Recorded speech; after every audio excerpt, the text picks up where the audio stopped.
ఇప్పుడు హలో అన్న. హలో అన్న చెప్పు. నమస్తే అన్న. నమస్తే నమస్తే. ఏందన్న ఎలా ఉంది గేమ్ చేంజర్? వెళ్ళావా మూవీకి? వెళ్ళానన్నా. ఓకే. గేమ్ ఏందన్న మూవీ ఏంది అసలు? స్టోరీ ఏంది అసలు? స్టోరీ లైన్ యాజ్ యూజువల్ గా శంకర్ గారు ఆల్రెడీ రివీల్ చేసినట్టే దిల్రాజు గారు చెప్పారు. ఒక ఐఏఎస్ ఆఫీసర్ కి ఒక పొలిటీషియన్ కి మధ్య జరిగే స్టోరీని ఇది అని ఓకే. అదే మనకి చూపించారు. మ్హూ. ఫస్ట్ హాఫ్ అంతా బానే ఉంది. ఓకే. స్టార్టింగ్ ఫైట్ తో స్టార్ట్ అయింది. మ్హూ. తర్వాత ఎంట్రన్స్ సాంగ్ ఉంది, రామచ్చ మచ్చ సాంగ్ ఉంది కదా. ఓకే. ఆ సాంగ్ అయ్యి ఒక ఐఏఎస్ ఆఫీసర్ గా మనకి చరణ్ గారు కనిపించారు. ఓకే. అతను తీసుకున్న డిసిషన్స్ అయ్యి చాలా ఫాస్ట్ గా మంచి మంచి చాలా ఫాస్ట్ వెళ్ళింది. First 20 okay. మినిట్స్ కూడా నీకు మంచి ఒక ఫ్లోలో వెళ్ళింది. ఓకే. దాని తర్వాత ఇంటర్వెల్ బ్యాంక్ ఇంకోటి సాంగ్స్ కూడా చాలా బాగున్నాయి. ఓకే. సాంగ్ విజువల్స్ కానీ సాంగ్స్ కోసమైనా ఒకసారి చూడొచ్చు అన్న మూవీ. ఓకే. సెకండ్ హాఫ్ ఎలా అనిపించింది అన్న? Second half Appanna character enter అవుతుంది. ఓకే. అది చాలా బాగుంది. ఓకే. అది జస్ట్ మనకి 20 మినిట్స్ లో కంప్లీట్ చేశారు. Only 20 minutes? Only 20 minutes. అది కొంచెం మైనస్ అనిపించింది. Appanna okay. Character audience connect అవ్వలేదు సరిగ్గా. ఓకే. ఓకే. అది కొంచెం మైనస్ 20 అనిపించింది. మినిట్స్ లో అప్పన్న క్యారెక్టర్ ని అంత ఎగ్జిక్యూషన్ ఎలా ఉందన్న? అంటే 20 మినిట్స్ అంటే చాలా కష్టం కదా ఒక క్యారెక్టర్ ని ఎస్టాబ్లిష్ చేయడం అనేది. ఎస్ ఎస్ అదే అదే అదే అయింది. ఇప్పుడు ఏమైందంటే అప్పన్న ఏం చేస్తాడంటే అప్పుడు ఉద్యమంగా మొదలవుతాడు, ఉద్యమం చేస్తూ ఉంటాడు, దీక్షలు చేస్తూ ఉంటాడు. దీక్ష ఓకే. చేస్తూనే వాడికి గవర్నమెంట్ నుంచి ఆ దీక్షకి సపోర్ట్ వచ్చి అక్కడ మైనింగ్ జరుగుతుందని అది ఆపేమని ఆర్డర్స్ ఇస్తుంది. అది వెంటనే పార్టీ పెట్టాలని ఒకళ్ళు వచ్చి ఆయన్ని కొంతమంది వచ్చి అడుగుతారు. ఓకే. పార్టీ పెట్టేస్తాడు. తర్వాత అనౌన్స్మెంట్ చేస్తాడు. మ్మ్. ఇలాగా ఇది వెంటనే జరిగిపోయిందన్న. అంటే ఇప్పుడు మనం రంగస్థలంలో చూసాం. ఆ రంగస్థలంలో చూసినట్టు ఆ క్యారెక్టర్ మనకు కనెక్ట్ అయినట్టు అప్పన్న క్యారెక్టర్ మనకు కనెక్ట్ అవ్వలేదు అంటారా? కనెక్ట్ అవ్వలేదు, నాకైతే కనెక్ట్ అవ్వలేదు. ఓకే. ఆల్రెడీ అది ఎందుకో అది కొంచెం మైనస్ అయింది. అంటే స్ట్రాంగ్ క్యారెక్టర్ కాదంటారు ఇది Appanna character? Appanna character strong క్యారెక్టర్నే, కానీ దాన్ని ఇంకా లెంత్ పెంచి తను చేసిన కొంచెం ఏమైనా కొంచెం చేసుంటే మనకి కొంచెం ఓకే. స్టోరీ పరంగా కానీ సినిమా పరంగా కానీ అట్లీస్ట్ ఒక 40 మినిట్స్ అప్పన్న క్యారెక్టర్ తీసుకుంటే మనకి ఎస్ సినిమా అనేది కొంచెం వేరే లెవెల్ ఉండేదేమో. అవునవును. ఇంకోటి ఏంటంటే అప్పన్న క్యారెక్టర్ అందులో చాలా మంది నాకు తెలిసి చాలా మంది ఎక్స్పెక్టేషన్స్ కూడా అప్పన్న క్యారెక్టర్ మీద ఎక్కువ ఎక్స్పెక్టేషన్స్ ఉన్నాయి. అవునవునవును అవును. దాన్ని వీళ్ళతో చాలా తక్కువ టైంలో తీసుకురావడం చాలా మంది డిసప్పాయింట్ అయ్యారు. అవును. అది ప్లస్ అంజలి గారు కూడా చాలా బాగా చేశారన్న యాక్టింగ్. ఓకే. అప్పన్న గారికి రియల్ వైఫ్ గా ఎలా ఉంటుందో అలా చేసింది, అలా జీవించింది అంజలి గారు అయితే. ఓకే. అది బాగా నచ్చింది నాకు. అంజలి గారి క్యారెక్టర్ మూవీలో one of the emotional character, మనకి గుర్తుండిపోయే క్యారెక్టర్ గేమ్ చేంజర్ లో. ఓకే. ఇంకా నెక్స్ట్ ఫ్లాష్ బ్యాక్ అయిన తర్వాత మన ఎస్జి సూర్య గారు విలన్ పొలిటీషియన్ గా, ఓకే. ఐఏఎస్ ఆఫీసర్ గా రామ్ చరణ్ గారు, ఓకే. రామనందన్, వీళ్ళిద్దరికి వచ్చే సన్నివేశాలు అంత ఉత్కంఠంగా ఏమనిపించలేదన్న. ఓకే.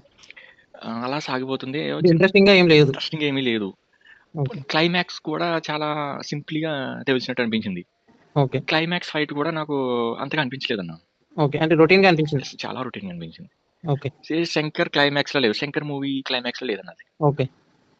అంటే మనం గెస్ చేసేయచ్చు నెక్స్ట్ ఏం జరుగుతుంది అని చెప్పి. అవునవును. ఇంటర్వెల్ బ్యాంక్ వరకు బాగానే తీసుకెళ్లారు. ఓకే. ఇంటర్వెల్ తర్వాత నుంచి మనకి ఫ్లాష్ బ్యాక్ వచ్చిన తర్వాత దాని తర్వాత నుంచి క్యాజువల్ గా ఒక వేలు వెళ్ళిపోయింది అన్న. ఓకే. అసలు మనకి ప్లస్ పాయింట్స్ అంటే ఏం చెప్తావు? మూవీకి ప్లస్ పాయింట్స్ అయితే రామ్ చరణ్ గారి యాక్టింగ్, ఓకే. సాంగ్స్. ఓకే. ఇంకా నాకు బాగా నచ్చింది ఏంటంటే గేమ్ చేంజర్ లో ఎస్జే సూర్య గారి పక్కన బ్రదర్ గా యాక్ట్ చేశారు జయదేవ్ గారు. ఐ థింక్ జయదేవ్ గారు అనుకుంటా అతని పేరు. జయరామ్ గారు. అతను పంచులు వేస్తాడన్నా, పడి నవ్వాల్సిందన్న. మొత్తం థియేటర్ మొత్తం పడిపడి నవ్వింది. ఓకే. అలా వేసాడు పంచులు, మామూలు పంచులు కాదన్న ఆయన. అది చాలా హైలైట్ పాయింట్ అన్న. కామెడీ పరంగా సునీల్ గారికి కొంచెం మైనస్ అనిపించింది. ఫస్ట్ లో కొంచెం దానికి ఇంట్రడ్యూస్ క్యారెక్టర్ బాగానే చేసిన దాన్ని మూవీ ఎండింగ్ వచ్చేసరికి తేల్చినట్టు అయిపోయింది అన్న సునీల్ గారి క్యారెక్టర్. ఓకే. మైనస్ పాయింట్స్ అంటే ఏం చెప్తాను? Minus points screen play, story. Okay. Shankar గారి డైరెక్షన్ ఈ లెవెల్లో ఉంటుందని ఎక్స్పెక్ట్ చేయలేదు మరి. ఓకే. డైరెక్షన్ పాయింట్ ఆఫ్ వ్యూలో మైనస్ ఉంది. ఓకే. ఇంకా మనకి క్యారెక్టర్స్ చాలా మంది క్యారెక్టర్స్ అంటే చాలా మంది యాక్టర్స్ వర్క్ చేశారు అన్న ఇందులో. అవునవును. మనం చూసుకుంటే ఇప్పుడు శ్రీకాంత్ కావచ్చు, సునీల్ కావచ్చు, ఇంకా మన ఎస్జే సూర్య గారు, చాలా పెద్ద పెద్ద యాక్టర్స్ ఉన్నారు ఇందులో. అవునవును. వాళ్ళ రోల్స్ ఎలా అనిపించినాయి అన్న? కొంచెం స్ట్రాంగ్ రోల్స్ ఏమైనా ఉన్నాయా వాళ్ళకి? వాళ్ళ రోల్స్ ఏమైనా ఇంపాక్ట్ ఉన్నాయా? ఆబ్వియస్లీ ఎస్జే సూర్య గారు is the main villain of the movie. Okay. Srikanth గారు కూడా మంచి రోలే అది. Okay. Samuthirakani is the one of the role, అది కూడా బాగా ఇంపార్టెంట్ రోలే. ముగ్గురు ఓకే. మంచి క్యారెక్టరైజేషన్, మంచి ఓకే. ఇంపార్టెంట్ క్యారెక్టరైజేషన్ అంతా బాగా చేశారు. వాళ్ళు ఉండాలి, వాళ్ళకి వాళ్ళు ఇచ్చిన క్యారెక్టర్ వాళ్ళకి న్యాయం చేశారు. ఓకే. Hmm. హీరోయిన్స్ ఇప్పుడు మాట్లాడుకుంటే ఇప్పుడు కియారా అద్వానీ, ఈ కియారా అద్వానీ గురించి ఏం చెప్తాను? కియారా అద్వానీ చాలా బాగా యాక్ట్ చేసింది, చాలా గ్లామరస్ గా కూడా కనిపించింది. సాంగ్స్ లో డాన్స్ కూడా చాలా బాగా చేసింది. రామ్ ఓకే. చరణ్ కి కరెక్ట్ జోడీ కూడా అనిపించింది నాకైతే. ఓకే. Yeah. ఇప్పుడు మెయిన్ మనం మాట్లాడుకోవాల్సింది రామ్ చరణ్ గారి గురించి. Yeah. సో రామ్ చరణ్ గారు మన రంగస్థలం నుంచి, మన రంగస్థలం బిఫోర్ రంగస్థలం, ఆఫ్టర్ రంగస్థలం కింద అయిపోయింది రామ్ చరణ్ గారి యాక్టింగ్. అవునవును. కానీ ఇప్పుడు రామ్ చరణ్ గారి యాక్టింగ్ గురించి ఏం చెప్తాను అసలు ఈ మూవీలో? రామ్ చరణ్ గారి యాక్టింగ్ ప్రతి సినిమాకి ఒక మెట్టు పైకి ఎక్కుతూనే వెళ్తున్నారు. ఓకే. రీసెంట్ గా ట్రిపుల్ ఆర్ లో ఎంత నటన ప్రావీణ్యం చూపించారో, ఈ సినిమాలో కూడా అంతే ప్రావీణ్యం కనబరిచి ముందుకు సాగారు. Okay. Appanna character is the highlight of the movie. Okay. చాలా బాగా యాక్ట్ చేశారు. మ్మ్. ఇంకా ఇప్పుడు 3 క్యారెక్టర్లు ఉంటాయి నా ఐఎస్ గాని, ఓకే. ఒక స్టూడెంట్ గా చూపిస్తారు ఓకే. అప్పన్న కాకుండా. మ్మ్. ఐఏఎస్ క్యారెక్టర్ అయితే ఐఎస్ఏ, ఓకే. స్టూడెంట్ క్యారెక్టర్ అయితే స్టూడెంటే. ఓకే. ఇంకా ఇతను అతనితనా అన్నట్టు కాకుండా ఓకే. వేరియేషన్ అనేది చాలా బాగా చూపించారు రామ్ చరణ్ గారు. ఓకే. తన కాస్ట్యూమ్ లో గానీ, తన హెయిర్ స్టైల్ లో గానీ అంత different. Okay. Way of walking వేరేగా ఉంటుంది స్టూడెంట్ లో, అప్పన్న ఓకే. గారు వే ఆఫ్ వాకింగ్ వేరేగా ఉంటుంది, ఐఏఎస్ ఆఫీసర్ గా వే ఆఫ్ వాకింగ్ వేరేగా ఉంటుంది. మూడు డిఫరెంట్ రోల్ చేయడం అనేది అంత ఈజీ ఏం కాదు. ఓకే. వేరియేషన్ అనేది చాలా బాగా చూపించారు. ఓకే. యా. సో ఇప్పుడు మనం ఫైనల్ గా మాట్లాడుకోవాల్సింది ఇంకో విషయం ఏంటంటే, ఈ మ్యూజిక్ విషయం గురించి మాట్లాడితే తమన్ బ్యాక్గ్రౌండ్ స్కోర్, అది మ్యూజిక్ ఎంతవరకు ప్లస్ అయింది మూవీ? మూవీకి ఒక రకంగా ప్లస్ అయ్యింది. ఓకే. మూవీ కొంచెం హిట్ టాక్ వచ్చుంటే అది ఇంకా బాగా ప్లస్ అయ్యేది అనిపించింది. ఓకే. బ్యాక్గ్రౌండ్ స్కోర్ ఎంత ఇచ్చినా మూవీలో సరైన దమ్ము లేదనేసరికి కొంచెం ఇదని అనిపించింది. కానీ పర్వాలేదు, background score okay. Songs visualization అయితే చాలా బాగుంది. విజువల్ ఎఫెక్ట్స్, అందులో వాడిన గ్రాఫిక్స్ అయ్యి అంత క్వాలిటీగా, మూవీ మొత్తం చాలా క్వాలిటీగా రిచ్ గా కనిపిస్తుంది. మూవీ గ్రాండియర్ గా ఉందంట. Not a 450 crores budget movie. So నీకు అదంతా నీకు కనిపిస్తుంది. ఓకే. ఇంకోటి ఏంటంటే సరైన ఫైట్ లేదు ఇందులో. ఓకే.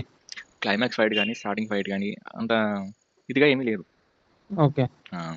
ఓన్లీ సాంగ్స్ కి నీకు 75 crores ఇన్వెస్ట్ చేశారు. ఓకే. అందుకు సాంగ్స్ నీకు చాలా గ్రాండియర్ గా మంచి లుక్. శంకర్ గారు ఏ సినిమా అయినా సరే తనకి సాంగ్స్ కి చాలా ఇంపార్టెన్స్ ఇస్తారు. అది కరెక్ట్. ఇందులో కూడా అంతే ఇంపార్టెన్స్ ఇచ్చి మనకి చాలా గ్రాండియర్ సాంగ్స్ చూడటానికి వెళ్ళొచ్చురా బాబు అనిపించేలా చేశారు. ఓకే. సో ఫైనల్ గా మనం మాట్లాడుకోవాల్సింది శంకర్ గారి గురించి. సో శంకర్ గారు మన ఇప్పుడు లేటెస్ట్ మూవీ తీసుకుంటే భారతీ 2 అనేది చాలా డిసప్పాయింట్ చేసింది అందరిని. అవును. సో అది డిసప్పాయింట్ చేసిన నెక్స్ట్ గేమ్ చేంజర్ ఉంది కదా అని చెప్పి అందరూ అనుకున్నారు. తన గేమ్ చేంజర్ తో మళ్ళీ ప్రూవ్ చేసుకుంటారని చెప్పి చాలా మంది ఎక్స్పెక్ట్ చేశారు. సో ఇప్పుడు దీన్ని గేమ్ చేంజర్ ఇప్పుడు శంకర్ గారి డైరెక్షన్ లో మనం ఇప్పుడు దీన్ని ఎలా చూడొచ్చు? ఇప్పుడు తను ప్రూవ్ చేసుకున్నారా ఈ మూవీ తోటి శంకర్ గారు? శంకర్ ఇస్ బ్యాక్ అనొచ్చా? No, Shankar is not back. Shankar garu ఇది దెబ్బ మీద దెబ్బ అన్నట్టు భారతీ 2 తర్వాత గేమ్ చేంజర్ ఒక మైనస్ అనిపించింది. ఓకే. ముందు ఆయన తీసిన అపరిచితుడు గాని, ఓకే, రోబో గాని, ఓకే, ఈ అక్కడ వరకు ఒక శంకర్ చూస్తాం. దాని తర్వాత వచ్చిన సినిమాల్ని ఆ శంకర్ గారైనా తీస్తుంటా, ఆ శంకర్ గారి మూవీ అయినా అనిపిస్తుంది చూస్తుంటే. అతను రీసెంట్ గా వచ్చిన మూవీస్ శంకర్ గారు మనం ఫిల్మోగ్రఫీ చూసుకున్నట్లయితే ఒక్కొక్క సినిమాకి ఇంకొక సినిమాకి సంబంధం లేకుండా వేరియేషన్స్ అవును. It's not A joke. అది అంత చిన్న విషయం కాదు. సినిమాకి డిఫరెంట్ గా, చాలా డిఫరెంట్ గా ట్రై చేస్తారు. ఒక వేరియేషన్. ఇది కూడా కమర్షియల్ మూవీ ఇప్పుడు వచ్చి అతను చేయలేదు, అది కూడా అతను చెప్పారు. అతను కూడా క్లియర్ గా ఏంటంటే తను మూవీస్ లో ఒక 2 సినిమాలు రిఫరెన్స్ గా చెప్పారు మనకి. అవును. పోకిరి సినిమాలు నాకు చాలా ఇష్టం, నేను ఆ సినిమాల్లో నా ఇంగ్రీడియంట్స్ నేను యాడ్ చేసుకుంటూ ఒక పక్కా మాస్ కమర్షియల్ మూవీ తీసానని చెప్పారు. అవును. కొన్ని అంత ఎంగేజింగ్ గా తీసారా అంటే ఏం చెప్తావు గేమ్ చేంజర్ శంకర్ గారు డైరెక్ట్? లేదు. ఇప్పుడు లెంత్ ఎంతనా ఈ movie length? 2 hours 45 minutes. So 2 hours 45 minutes theatre లోకి వచ్చిన ప్రేక్షకుల్ని ఎంగేజ్ చేశారా? ఎంగేజ్ అంటే ఫస్ట్ హాఫ్ అయితే ఓకే. సెకండ్ హాఫ్ ఈ ఫ్లాష్ బ్యాక్ వచ్చిన తర్వాత నుంచి అక్కడ నుంచి కొంచెం స్లో అయింది అనిపించింది. అక్కడ ఎంగేజింగ్ తగ్గింది. ఓకే. క్లైమాక్స్ కూడా మనం ఎక్స్పెక్ట్ చేసినంత ఏమీ లేదు. ఓకే. ఈ సినిమా చూసుకుంటే 3 years వర్క్ చేశారు.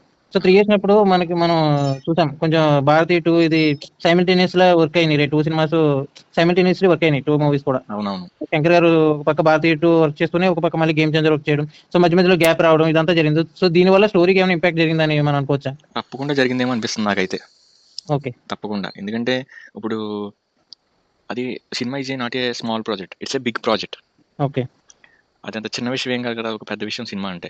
అందులోనూ చాలా డబ్బుతో కూడుకున్న పని అది. యెస్. క్రోర్స్‌లో ఖర్చులవుతున్నాయి. యెస్. సడన్‌గా ఒక ప్రాజెక్ట్ మీద వర్క్ చేస్తూ, ఇంకో ప్రాజెక్ట్‌కి ఎళ్లి, దాన్ని కంప్లీట్ చేసుకొని, మళ్ళీ ఇందులోకొచ్చేసరికి ఏదో సంథింగ్ మైనస్ అవుతది. సో అంత కాన్సంట్రేషన్ కొంచెం కాన్సంట్రేషన్ దెబ్బతింటది. ఫ్లో దెబ్బతింటది. హ్మ్. అది మాత్రం సినిమా మీద 100% ఇంపాక్ట్ చూపించింది. యెస్. అది మనకి స్క్రీన్ మీద కనిపిస్తది. ఓకే. ఆ! 'భారతీయుడు 2' చూసిన తర్వాత ఎలా అయితే అంటే మరీ అంత అలా ఏముండదు గానీ మూవీ. హ్మ్. ఓకే. చూడొచ్చు. Movie okay. చూడొచ్చు. ఆహ్, మరీ తీసి పడేయక్కర్లొద్దు. ఓకే. మూవీ ఒకసారి చూడొచ్చు. కాకపోతే అంతే watchable. Expectations it's not a Shankar film అన్నట్టెళ్తే మనకి ఓకే అనిపిస్తది. Just for one time watchable. Yes. One time watchable. So మన ఎక్స్‌పెక్టేషన్స్ చాలా లోలో పెట్టుకొని జస్ట్ ఒక కమర్షియల్ మూవీ, ఆ! రొటీన్ కమర్షియల్ మూవీ చూసినా మనం ఎంజాయ్ చేస్తాం అనుకునే ప్రేక్షకులు ఈ మూవీని ఎంజాయ్ చూడొచ్చు. One time watchable. చూడొచ్చు. లేదు ఇంకోటేంటంటే ఇట్స్ హ్మ్. ఏపీ పాలిటిక్స్ రిలేటెడ్ స్టోరీగానే ఉంటది. మనకి ఓకే.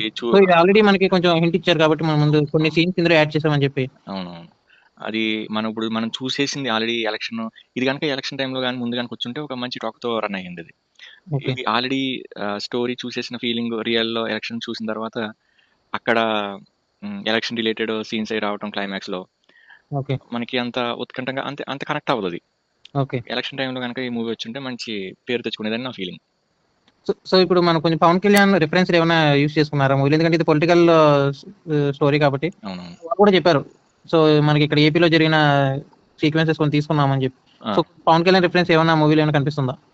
పవన్ కళ్యాణ్ అంటే పాలిటిక్స్ రిలేటెడ్ కనిపిస్తది. అతను హ్మ్. డబ్బు లేని రాజకీయం చేయాలనేది అప్పన్న క్యారెక్టర్. ఓకే. అది అక్కడి నుంచి ఎలా ఎదిగాడు, ఆ పార్టీ స్టోరీ లైన్ వచ్చేసరికి వేరే అయినా, ఆ కాన్సెప్ట్ మాత్రం అక్కడ పవన్ కళ్యాణ్ నుంచి తీసుకున్నదే. ఓకే. సో ఫైనల్‌గా ఈ మూవీ గురించి ఏం చెప్తావు అసలు? మూవీకెళ్ళాలనుకునే ప్రేక్షకుడికి ఏం చెప్తావు? మూవీకి ఎళ్ళాలనుకునే ప్రేక్షకుడికైతే మనకి ఒకసారి సాంగ్స్ గానీ, ఒక కామెడీ ట్రాక్ మరీ అంత ఏముండదు. 'ఎస్‌జే సూర్య' గారు బ్రదర్‌గా ఉన్నారు కదా! అతని కామెడీ పంచులు పేలుతా ఉంటాయి. అది. ఆహ్, 'రామ్ చరణ్' గారి యాక్టింగ్ అవన్నీ మూవీకి ప్లస్ పాయింట్స్ ఉన్నాయి. మరీ చూడకూడదని చెప్పలేదు. ఒకసారి వన్ టైమ్ వాచబులే. ఓకే. ఇవన్నీ మనకి నచ్చుతాయి ఈ ఎలిమెంట్స్ అంటే వెళ్ళొచ్చు మూవీకి. Okay. So, one time watchable. మరీ సో అంత తీసి పడేయక్కర్లొద్దు. ఎక్స్‌పెక్టేషన్స్ అనేవి లేకుండా జస్ట్ వెళ్ళాలి అంతే. జస్ట్ నార్మల్‌గా ఎళ్లి వస్తే ఒక మంచి నీకు మంచి మూవీ చూసిన ఫీలింగ్ వస్తది. కానీ వచ్చేటప్పుడు మనం ఫుల్ సాటిస్ఫాక్షన్‌తో రామంతే. ఓకే. మూవీ చూసినంత సేపు ఫస్ట్ హాఫ్ మరి బావుంటుంది. ఇంటర్వెల్ బ్యాంక్ కూడా బావుంటది. ఓకే. ఆ! So, one time watchable. Okay. Yes. Thank you Sasi for giving your review for 'Game Changer'. Thank you so much. So నువ్వు కూడా నీ నువ్వు కూడా నీ కెన్ వాల్యుబుల్ సమయాన్ని వెచ్చించినందుకు thank you so much. This is the review of మళ్ళీ 'డాకు మహారాజ్' కలుద్దాం. Yeah! Thank you. This is the review of 'Game Changer'. So, ఇలాంటి రివ్యూస్ వస్తూనే ఉంటాయి. So, please do subscribe and thank you for watching. Thank you so much.